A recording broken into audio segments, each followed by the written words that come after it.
Hola, buenos días. Bienvenidos al curso online de español. Me llamo Carlos Izquierdo Tobías y soy exprofesor visitante de Jamia Millia Islamia en Nueva Delhi.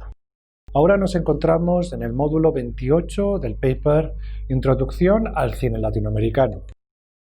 En este módulo vamos a hablar sobre El Chacal de Nahuel Toro, una película chilena de 1969 dirigida por Miguel Litín. Basada en hechos reales, la película es una de las fundacionales del nuevo cine chileno junto con Valparaíso, mi amor, de Aldo Francia y Tres tristes tigres de Raúl Ruiz, las tres mostradas en el Festival de Cine Latinoamericano de Viña del Mar en 1969. El Chacal de Nahuel Toro nos cuenta la historia de Jorge, un campesino analfabeto que asesina en estado de embriaguez a una mujer y sus 5 hijas, es capturado después por la policía, enviado a presidio donde aprende a leer y escribir y un oficio y desarrolla habilidades sociales y un sentido moral de la vida. Es entonces cuando es condenado a muerte y fusilado.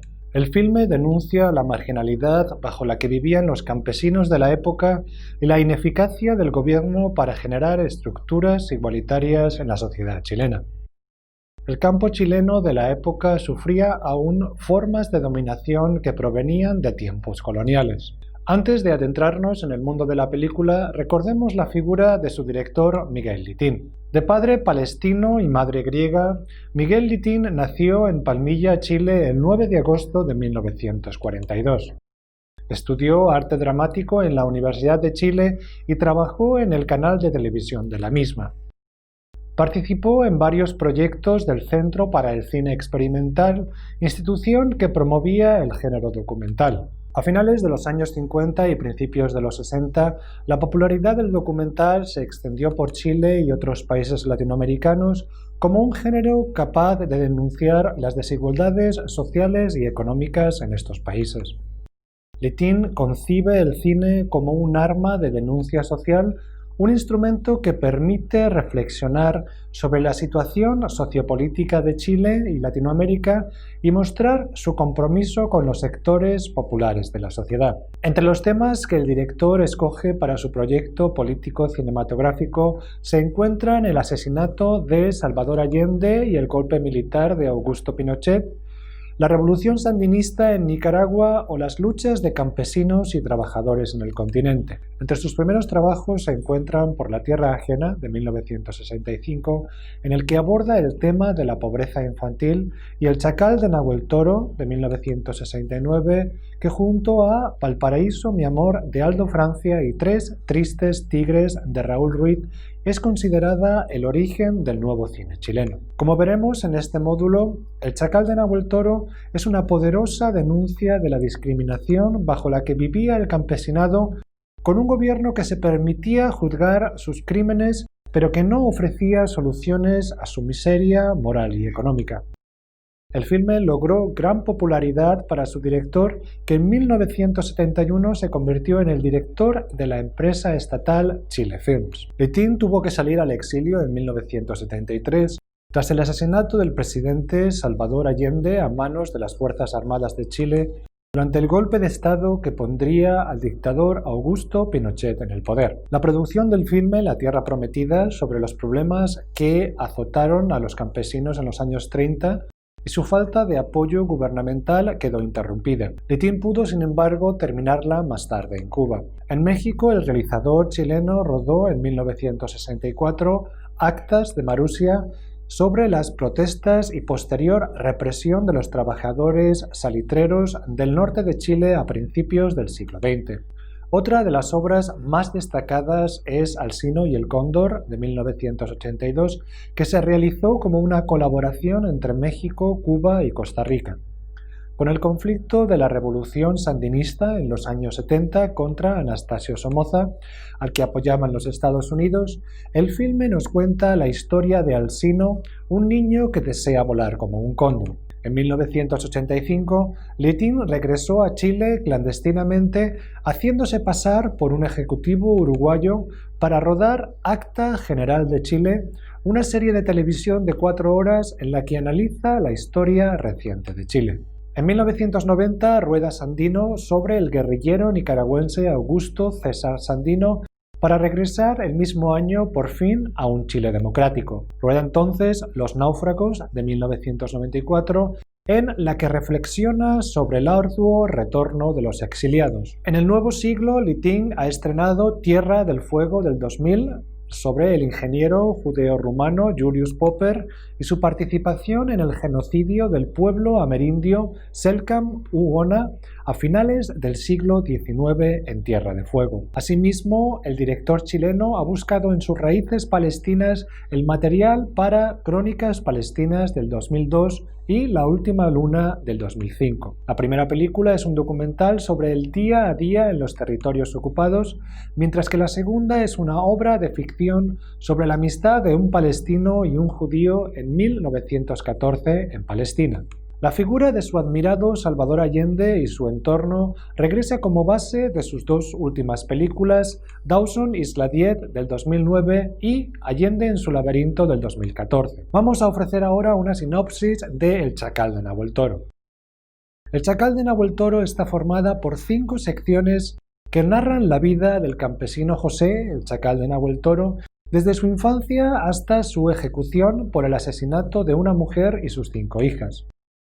Las 5 secciones son la infancia de José, el andar de José, persecución y apresamiento, educación y amansamiento y, finalmente, la muerte de José. La película utiliza preponderantemente el lenguaje del documental y de las noticias.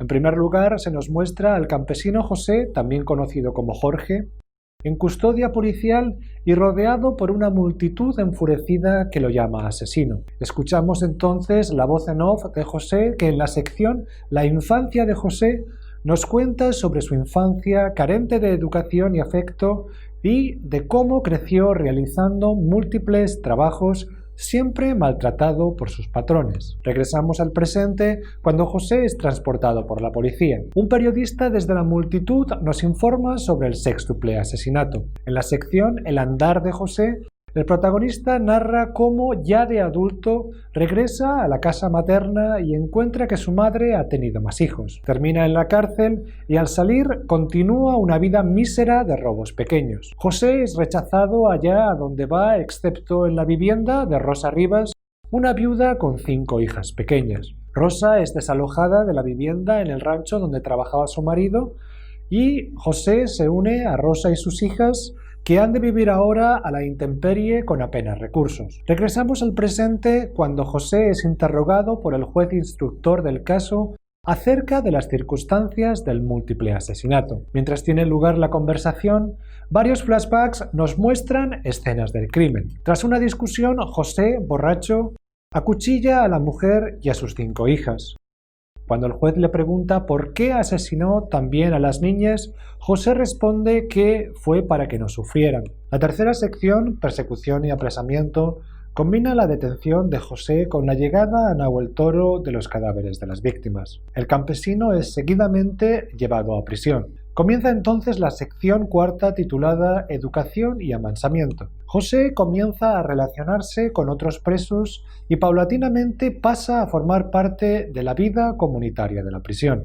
Narrada con un lenguaje más convencional, esta sección cuenta las experiencias de José en la cárcel, en la que aprende a leer e incluso cestería y a hacer guitarras. Asimismo, comienza a asistir a misa y es incluso valorado por sus compañeros. Sin embargo, José ha sido condenado a muerte y el presidente del gobierno no muestra signos de firmar un indulto. La sección última, La muerte de José, muestra los últimos momentos de la vida del protagonista antes de ser fusilado. En una entrevista con un periodista, el campesino muestra haber desarrollado un sentido moral de la vida que antes no poseía y se lamenta de no haber tenido antes a nadie que le guiara en la vida. El filme termina con el mismo periodista llamando asesinos a los militares y funcionarios que han ejecutado la sentencia de fusilamiento de José. Vamos a hablar ahora sobre la relación entre historia y cine en la película y el ímpetu documental de la ficción. En sus reflexiones sobre la película, Tomás Cornejo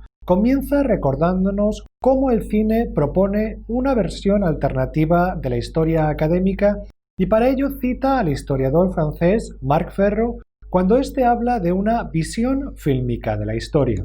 Cornejo continúa diciendo: el cine y los medios audiovisuales formularon un discurso sobre el pasado que a lo largo del siglo XX compitió con la historiografía académica.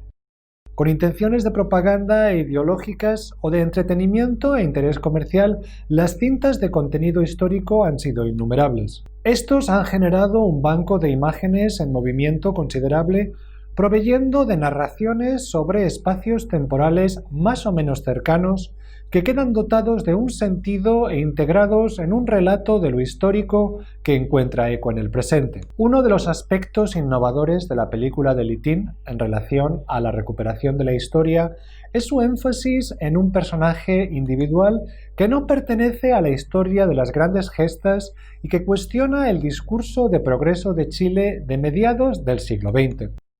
En este sentido, el cineasta chileno se aleja de una concepción de la historia como historia de los vencedores.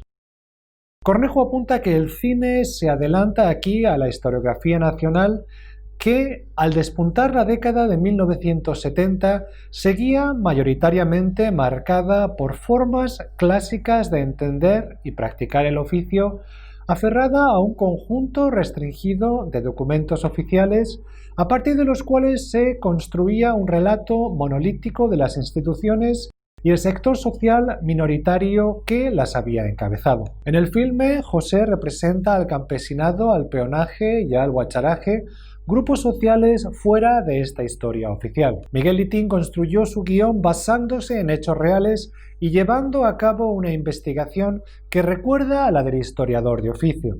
Para desarrollar el guión del filme, Litín utilizó prensa de la época, el expediente de la causa judicial y algunas entrevistas que aparecen replicadas literalmente en el filme. El hecho fundacional de la historia que cuenta Litín es el siguiente. El 20 de agosto de 1960, Jorge del Carmen Valenzuela Torres, también conocido entre otros apodos como el Campano, el Trucha o el Chacal de Nahuel Toro, asesinaba a Rosa Rivas y a sus 5 hijos a orillas del río Ñuble, en el fundo Nahuel Toro, y huía después hacia la cordillera, donde era atrapado por las autoridades. El Chacal de Nahuel Toro denuncia la falta de voluntad política por parte del gobierno por mejorar la vida de los campesinos y arremete contra la hipocresía de un sistema que juzga al que no ha tenido acceso a la educación ni referentes morales. El filme narra los hechos como si de una investigación se tratara,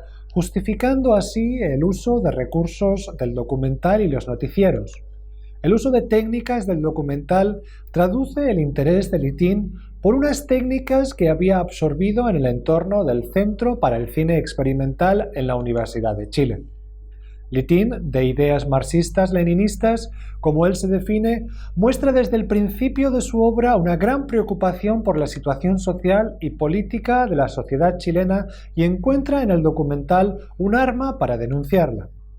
Como nos recuerda Tomás Cornejo, el filme es concebido como un metarrelato que mezcla los cuentos de aventuras tradicionales con los discursos de juicios criminales. La película comienza con la voz en off de una funcionaria judicial que sitúa la narración en Chillán el 23 de septiembre de 1960 y que sigue la fórmula procedimental de un juicio criminal. A este discurso se une el relato del acusado que recorre la vida de éste desde su infancia hasta el momento del crimen. Podríamos referirnos a la película como un documental simulado.